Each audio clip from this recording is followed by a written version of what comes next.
Hello, everyone. My name is Marcel. Welcome everyone to the first session of the Global Issues Speaker Series. Today we have Ms. Julie Marshall joining us virtually from Ontario, Canada. She's the Canadian spokesperson of the World Food Program. The World Food Program is the world's largest humanitarian agency fighting hunger throughout the world. WFP is part of the United Nations system, began in 1961 and is funded through donations. In our audience, we have students from Burnaby North Secondary School who, needless to say, are very interested and concerned in world events. For your information, our school has approximately 1,800 between the ages of 13 to 17, and there are 7 other high schools in our city. I would like to invite Eve Song to provide an introduction to Ms. Julie Marshall. Thank you, and good afternoon, Ms. Marshall, teachers, and students. My name is Eve. On behalf of Burnaby North Secondary School students, we wish to welcome Ms. Julie Marshall. Since joining World Food Program in 2006, Ms. Marshall has handled media relations, media briefings, fundraising, awareness, and advertising. Ms. Julie Marshall is only one of 2 WFP officials in Canada. Before joining the UN, Julie worked for 20 years in public relations and marketing based in Ontario, Canada. She was born and grew up in Coventry, England. Please join us in a warm welcome for our special guest, Ms. Julie Marshall. You've introduced me beautifully, and you obviously know a little bit about the World Food Program. We are the largest humanitarian agency in the world, and we feed around 80 million people in 80 different countries. And we're at all of the major humanitarian crises. We're right there on the ground, and very often the first on the ground and last to leave. What I'm hoping to do today is really talk to you about the World Food Program and hunger, and then open up for questions. So I'm hoping you'll have some really good questions for me at the end. I'll leave about 20 minutes to hear these great questions from you. I'm going to throw a couple of facts at you here. So there are some 795 million people go to bed hungry every single night. That's 1 in 9 of the world's population, which is really, completely, it's just so wrong. It just shouldn't happen at all. Hunger and malnutrition is in fact the number 1 health risk to the world. So it's not AIDS, it's not tuberculosis, it's not malaria. It's bigger than all of those problems combined. So it really is one of the worst things that's happening in the world, and one of the things that we really need to deal with. Poor nutrition causes nearly half the deaths in children under 5 globally. So it's not necessarily a fact that they're not eating anything, it's that they're poor nutrition, they're not getting enough good nutrition from a very early age. That means that they succumb to diseases. Things like diarrhea and pneumonia can actually kill a child that isn't well nourished.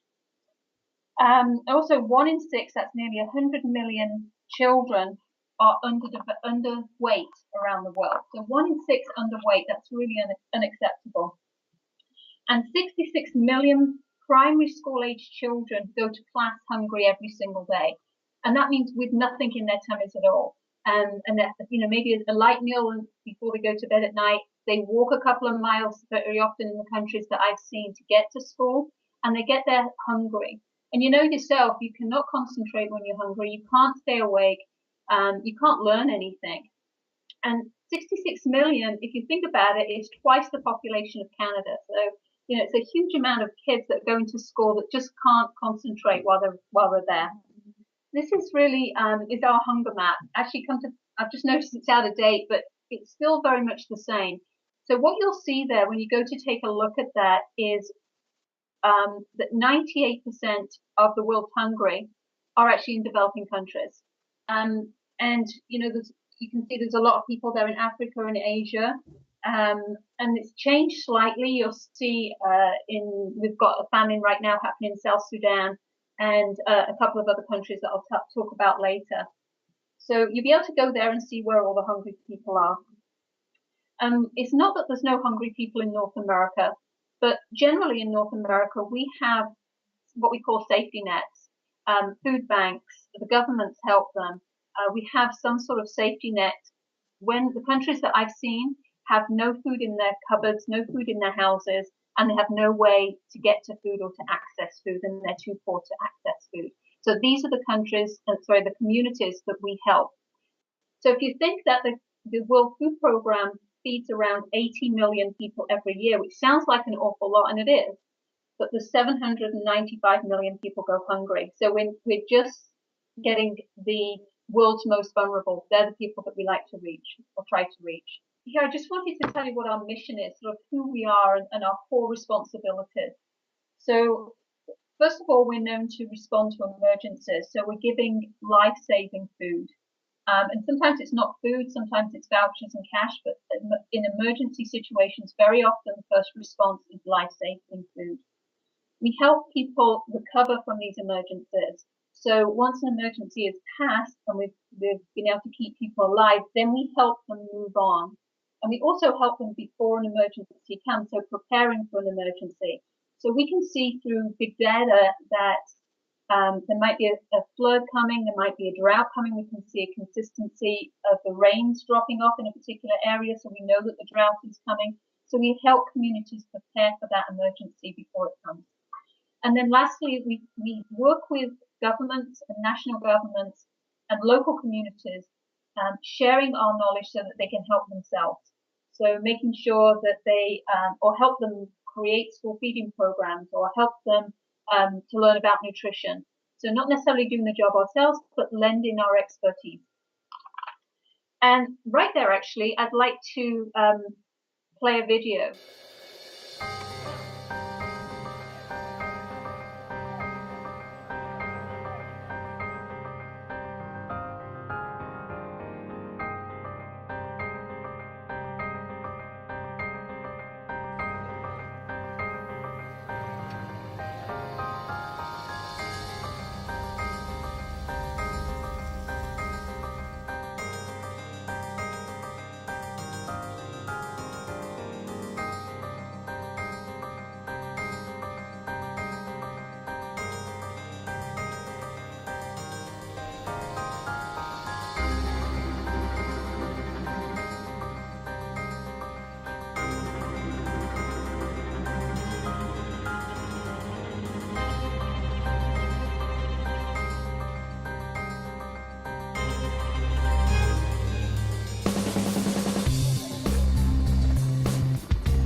I'm really going to talk about how we do this, how we do the work that we do.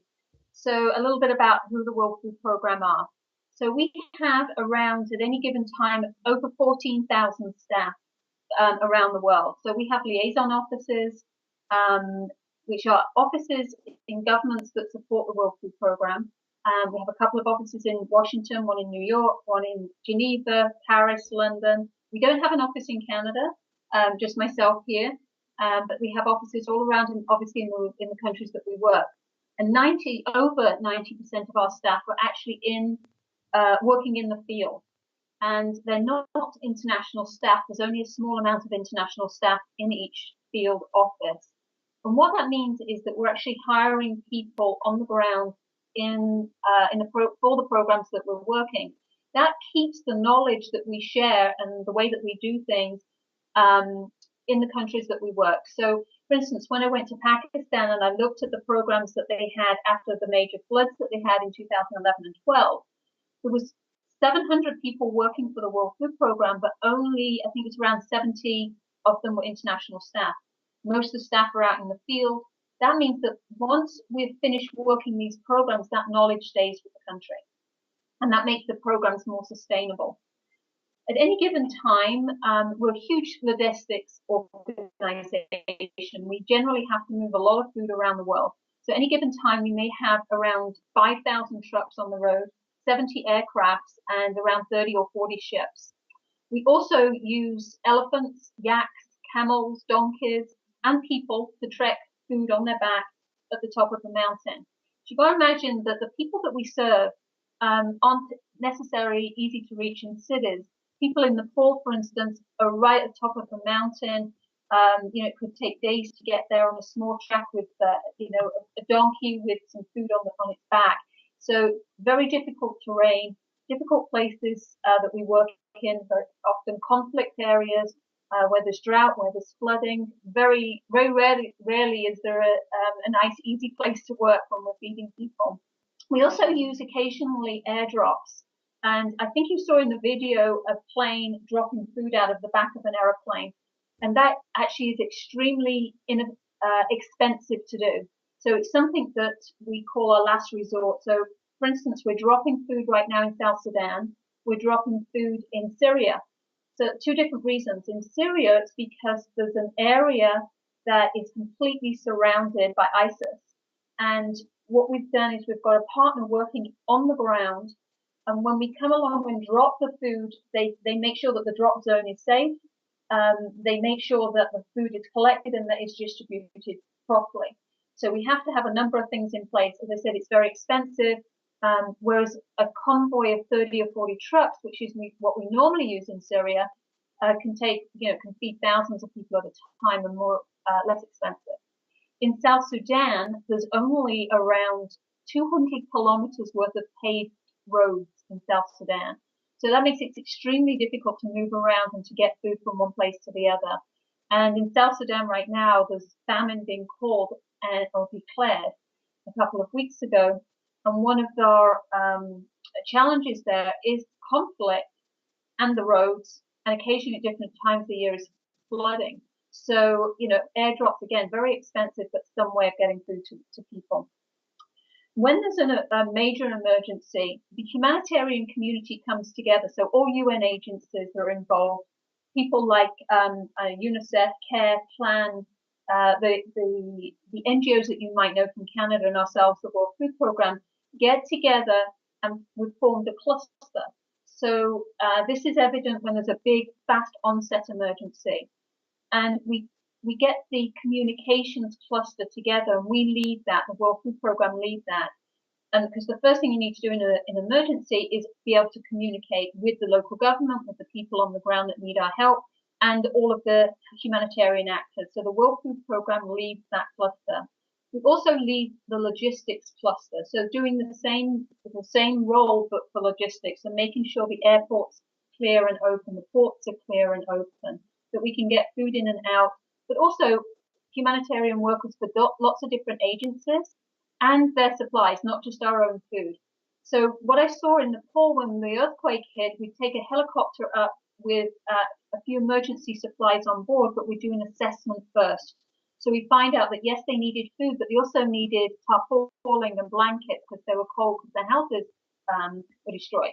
So we could do a quick assessment, then go back and get exactly what each person needed, not based on WFP, but based on the whole community working together. And also the joint lead on food as well. So the joint lead with FAO. And I'll talk about some of our emergency reliefs. There's sort of two sorts of emergencies. One is what we call a fast onset emergency, so something like an earthquake, where it's sudden and it's quick and we have to respond quickly, or a slow onset emergency. And that could be a drought. And we obviously work with the Met Office or with, we have big data and we have lots of information coming through. So we can see that the rains have failed once, twice, maybe 3 times, and that the lean season is going to be much longer. So we know that the people are going to be affected by bad drought. So we can be more prepared.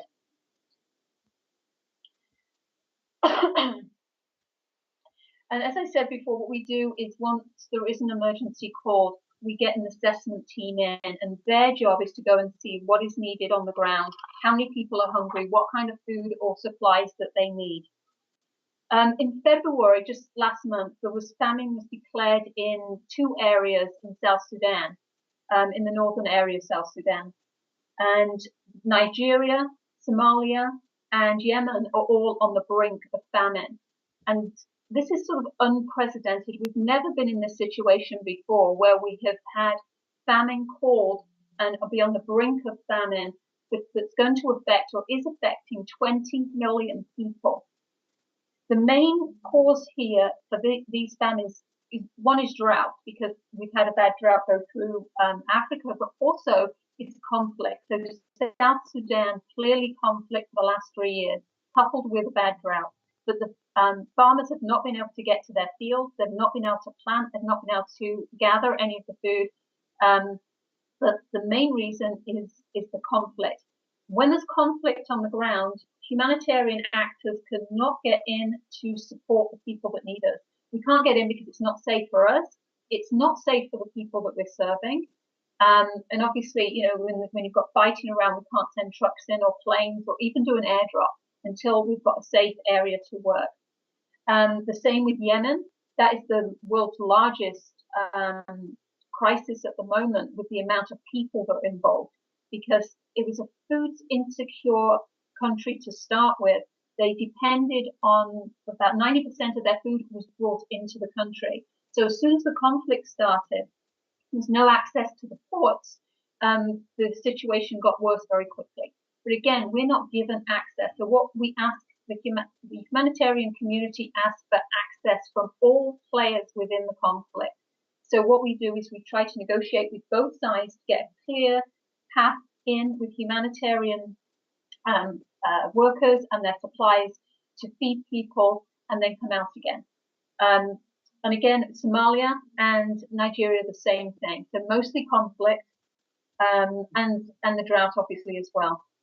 We're very serious about when we use the word famine, because it has a specific definition, and the definition is absolute insecurity of food, affecting a whole population or sort of a subgroup of a population, causing death in the short term. That's when they haven't got any access to any food at all. And they need to meet 3 criteria. So the first is 20% of the households have no access to food at all, that 30% of the children are malnourished, and there's more than 2 deaths per 10,000 people. Now, when we say that these other countries, Nigeria in particular, is on the brink of famine, we haven't called famine before simply because we haven't had the data to confirm it. But we think that it's probably had famine-like effects in certain parts of the country, even last year. So we're very careful about when we call it, but what we can say is that 20 million people are affected by famine right now. And here, I wanted to talk about nutrition, because it's not important just to give people food, but it's very important to give them the right kind of food. And what we've found out over the last 10 years is that the first 1,000 days of any child's life, getting the right nutrition within that window will affect their physical and mental development for the rest of their life. So if you don't meet the nutritional, you don't meet that window and supply the nutrition that they need within it, the damage can be irreversible. So a lot of our work is making sure that we reach the most vulnerable, and the most vulnerable are young children, mothers, breastfeeding mothers, and pregnant women. And we use different sorts of food to address these needs. This one is what we call ready-to-use food, and it's a smudgy packet like this, and the product inside depends on the country that we're supporting or supplying. So, for instance, this one would be good. I think it's full of peanuts or a peanut-based product. And what you do is you give this to a small child. You just rip the corner off and you squeeze the paste out, and it goes directly into the child's mouth. It's absolutely full of all the nutritional value that they need.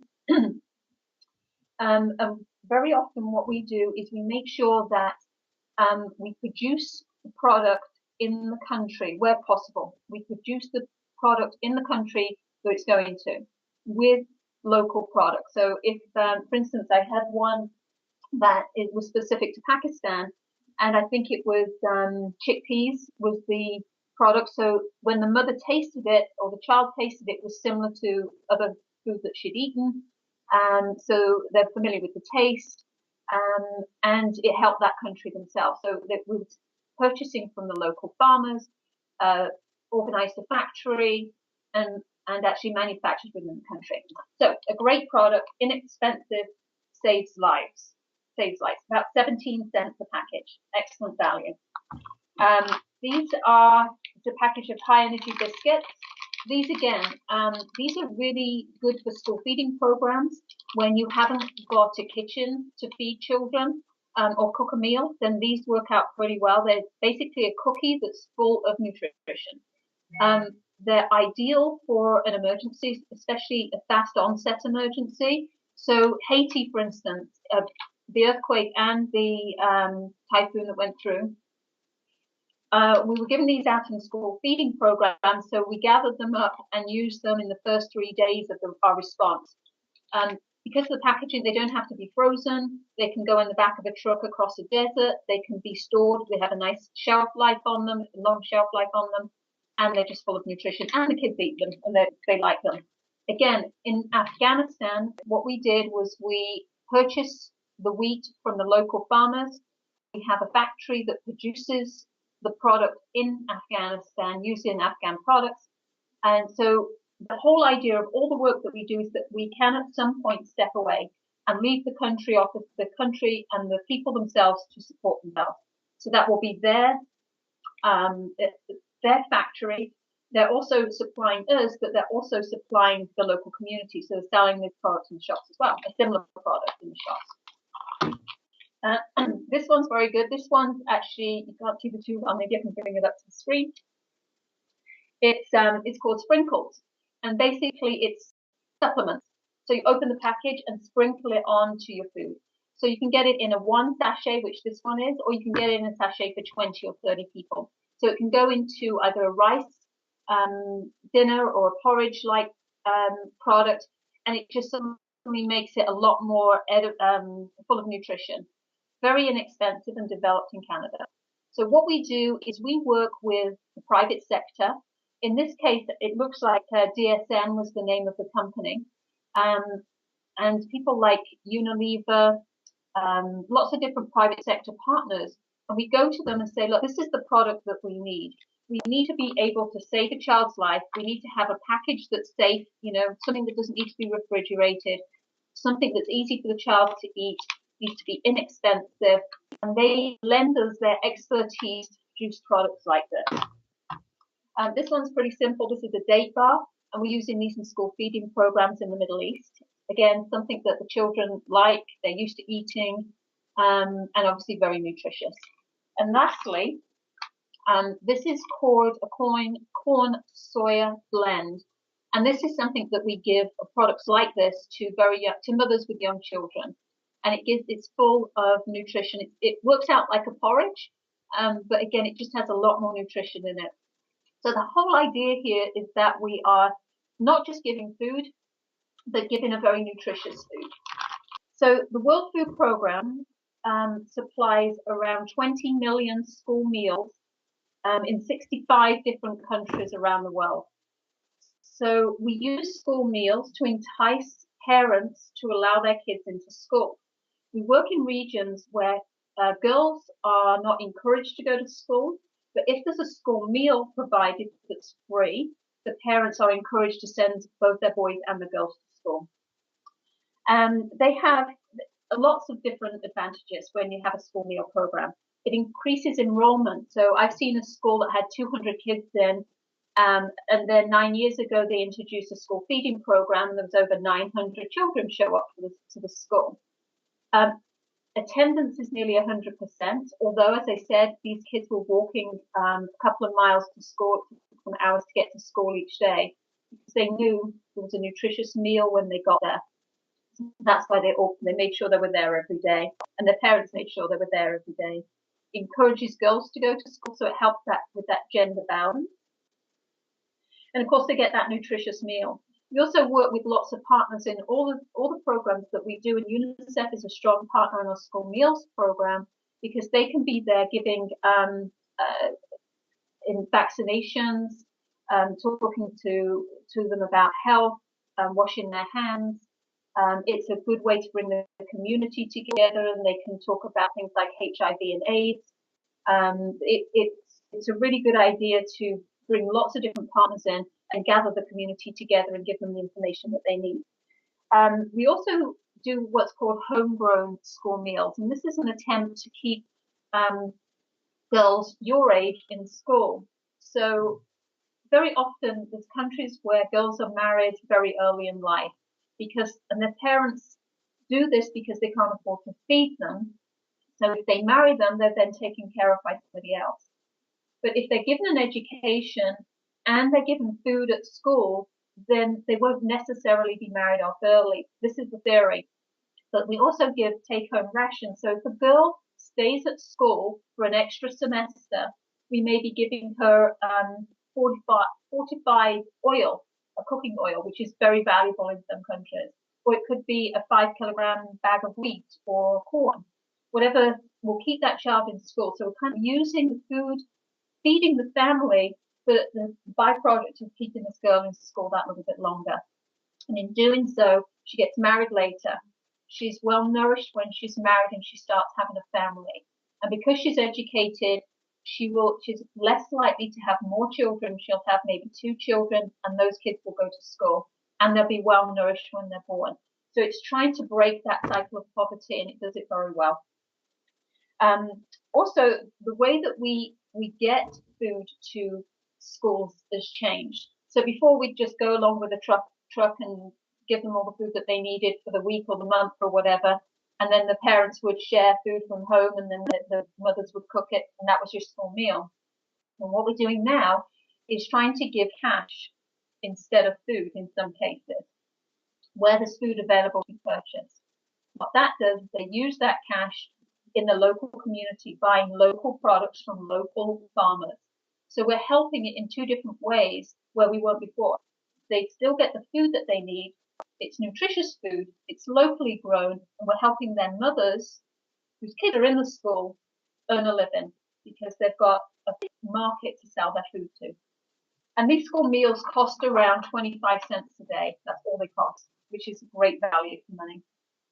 Okay, so the World Food Programme purchases a lot of food because we feed a lot of people.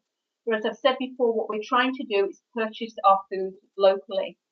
So what we're doing is we're purchasing around 81% of our food needs are now purchased in developing countries. So if we have a school feeding program in Ethiopia, then the food is purchased, if possible, in that area. So we're helping those local people as well. And 81% is a really, it's a pretty good number. We're getting that higher. And we spend around $2.2 billion on food in developing countries. So that's cash that we're injecting into those communities, which again is excellent. But we've tried to take it one step further, and we started a pilot program called Purchase for Progress. What we do is we go to the local farmers, often women, smallholder farmers. So they may just have a small plot of land, and they grow enough food for their families, but then the food is wasted or it goes off before they can eat it, or they very often can't get it to market.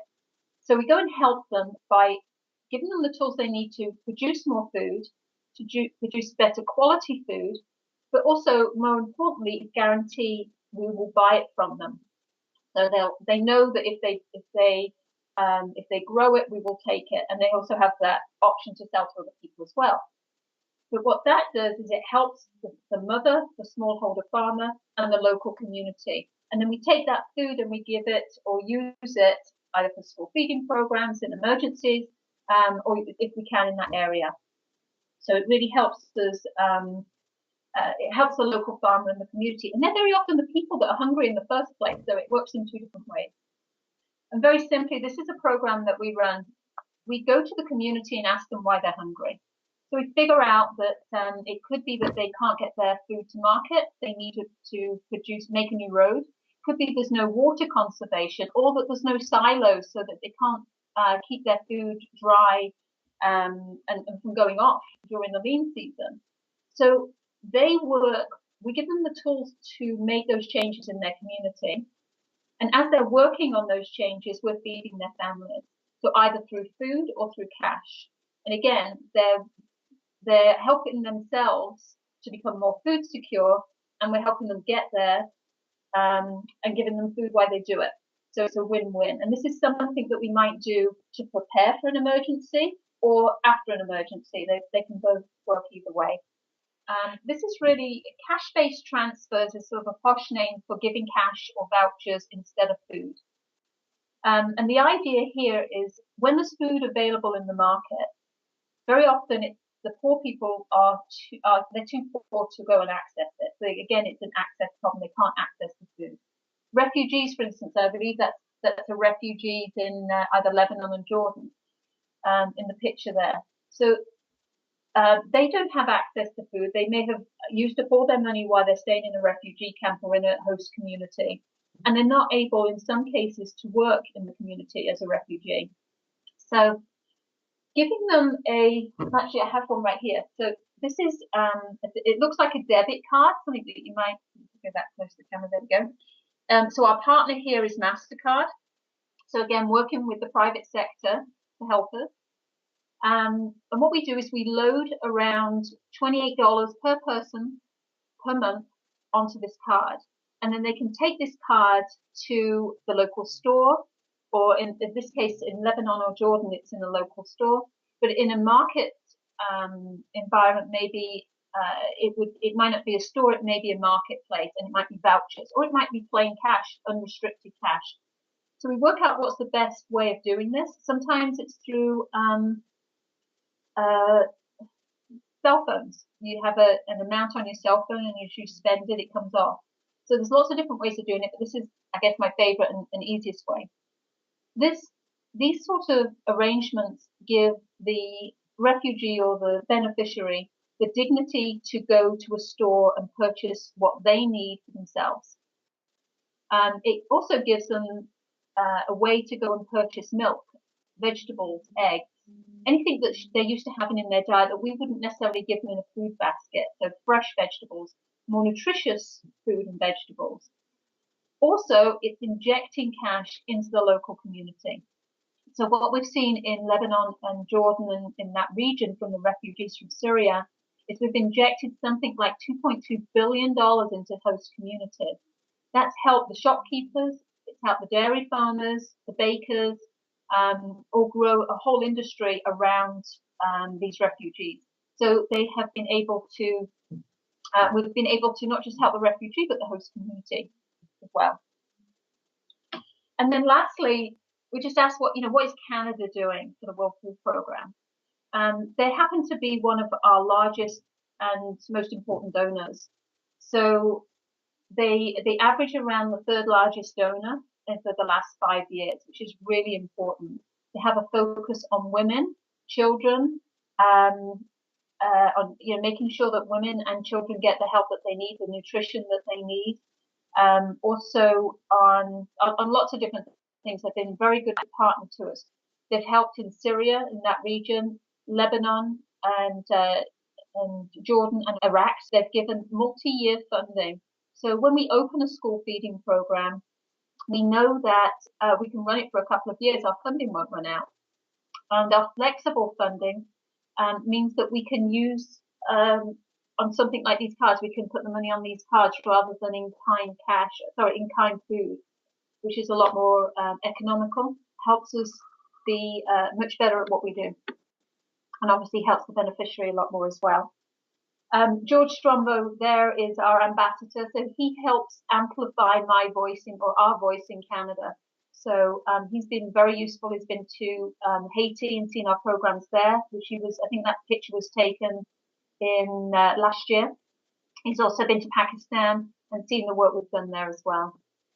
And then lastly, what can you do to help? The most important thing that you can do is to learn about hunger and the SDGs, how they're all connected, and the importance of the number 2 SDG, which is zero hunger. The work that we do as the largest agency fighting hunger. You can also do a hunger quiz, which is linked on this presentation as well.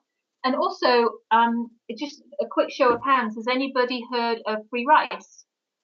Okay, so if you go and have a look at freerice.com, it's a multiple choice online educational game, but don't let that put you off, it's fun. So you go in and every time you answer a question correctly, 10 grains of rice is given to the World Food Programme.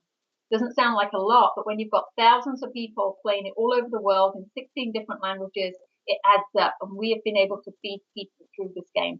So there's a few things there that you can do. My name is Zen, and we have around 10 or so minutes for question and answers. Please remain seated until the question and answer session is over. Everyone will be dismissed together. If you have a question, please make a line behind me by the podium. And when you ask your question, please first state your name and remain at the podium until after your question is answered. Hi there, my name is CC Dang, the WSP. What sort of actions do you want to, what sort of improvements do you want to make? Or is there any area that you want to see developed? So any part of the program that you aren't quite happy with yet? 2 things. The 2 biggest challenges that we have, especially when we think of the 4 countries that are either have famine or famine is looming, the 2 challenges are lack of funding. So our organization is voluntary funded. So anyone that gives, most of our funding comes from government. So the international community needs to step forward and help these countries and our other programs more than they're doing. Now, that the international community has been excellent. They've given us more funds last year than before, but we need more because we're getting, as climate change and conflict is increasing around the world, we need more funding. So that's one thing, is an increase in funding. And something with the conflict is that we're constantly asking for, and that's, as I said, in these 4 countries, but also in Syria, is we need, there needs to be access for humanitarians. So that's something that's a political problem that we have. So we need the international community to put pressure on the actors, on the conflict actors, the people that are involved in the conflict, to allow for humanitarian access. Not just once or occasionally to get into besieged areas, but complete, open, unimpeded, consistent access to the world's hungry. That would help us tremendously. Hi, my name is Kathy, and I'm also a grade 12 student. So I was wondering, with mass refugee immigration occurring in the world right now, would resource availability suffer at all in host countries with so many migrants settling all at once? Yes, that's an excellent question. Countries like Jordan and Lebanon have had their resources really stretched to the limit. And as people are leaving South Sudan, we're seeing them go into places like Uganda, and they don't have the resources. So we have to be there with agencies like UNHCR, UNICEF, all working together to make sure that that they can access these resources. It's important that as NGOs and UN agencies, we all work together, and we make sure that we're not overlapping, that we work to our best of our abilities with all of our strengths so that they get everything that they need. And you're right that it is an expanding problem because of conflict. People do move. I mean, there's one thing that's important, is that we did a survey of why people were leaving Syria. I mean, it seems obvious, it was insecurity and lack of food, but we wanted to know, right down to the figures, what they were. And lack of food was a reason for people to move. If you haven't got something to eat, it's not coming to you, you haven't got any means to do it, you will move. So you can think about all the people that were migrating across Europe right now, and that, as they call it, their crisis. If we could feed people and keep them secure where they are, we wouldn't have that migration problem.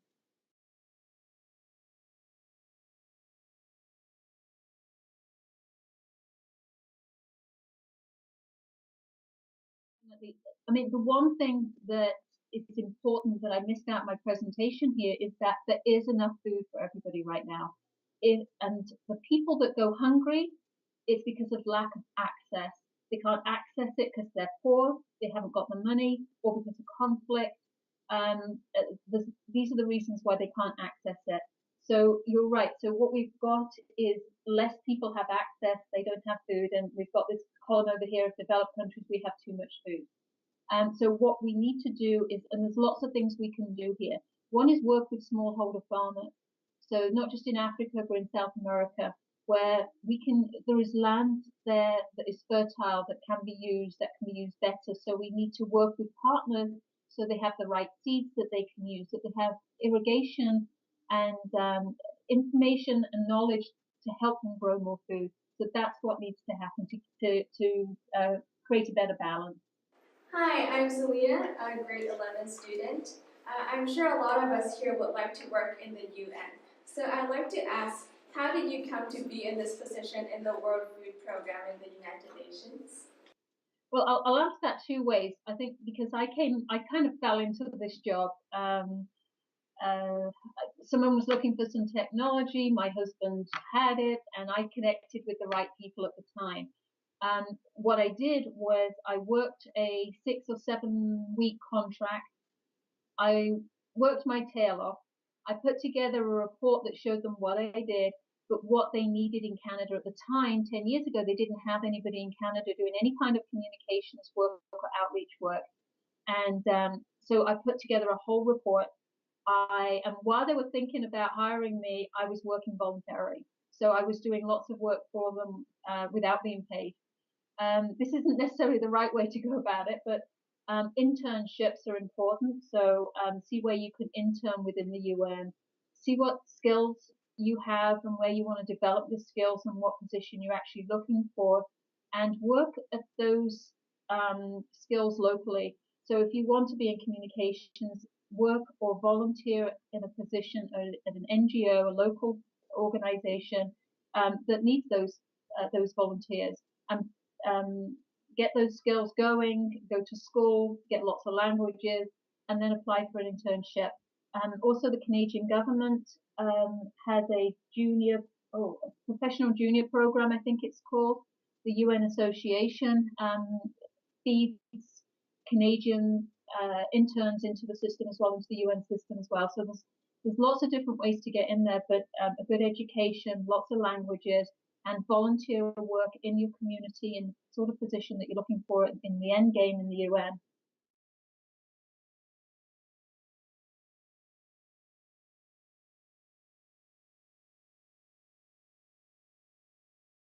Good question, because you can see how in the olden days that resources were crossed over, people were getting too lots of food, or so it's really important with more famines looming and conflict increasing that we do learn to work together better because there aren't more resources coming.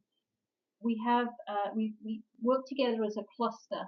So these clusters come together. So our top people within our logistics part of the organization get together with the logistics from the private sector. So this is private organizations that volunteer their expertise and time. And we bring those together with maybe people from UNICEF or from UNHCR or from other NGOs. So if you think of the example of the earthquake in Haiti a while ago, they came together under the umbrella of telecommunications. They made sure everybody had access. That includes the people on the ground that needed our help, the government that were sort of the umbrella, and ourselves as humanitarian actors all came together and made sure they all had what they needed to communicate. That's always the first thing that you do. Then the second is logistics and making sure you get in and act, and you make an assessment. You clear the runways if you're physically having to bring food in, which you generally are, and the ports, the trucks can get in, clear roads, whatever access you need. And then you need to decide, even though we're the lead agency, it's not always food that's the most urgent. Sometimes it's shelter, It may be dependent on the emergency, or it might be water, it might be healthcare or doctors and nurses. So we need to make that assessment quick as a unified UN body and bring in all the actors. And once that is done, then we decide what are the priorities for each community. It might be different in each community. And once those priorities are set, we allow and maneuver or funnel those supplies people in to the areas. But you're right, it's something that's really important. And our organization is changing the whole infrastructure and the way that we do things. When the SDGs, the Sustainable Development Goals were announced last year, what we decided to do as an organization is align every country office. So every country office would be an office in South Sudan or in Somalia or Ethiopia or Kenya.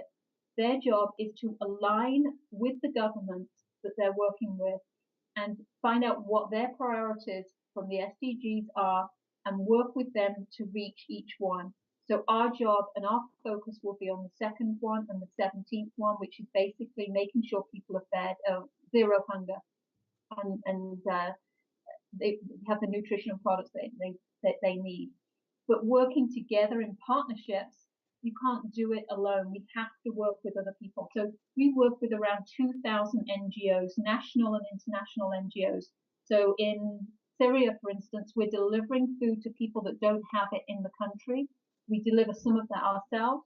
And we also work with the Red Cross or the Red Crescent in Syria, and they deliver our food because they are the ones on the ground, knowing the communities and knowing who's most in need and where that food should go.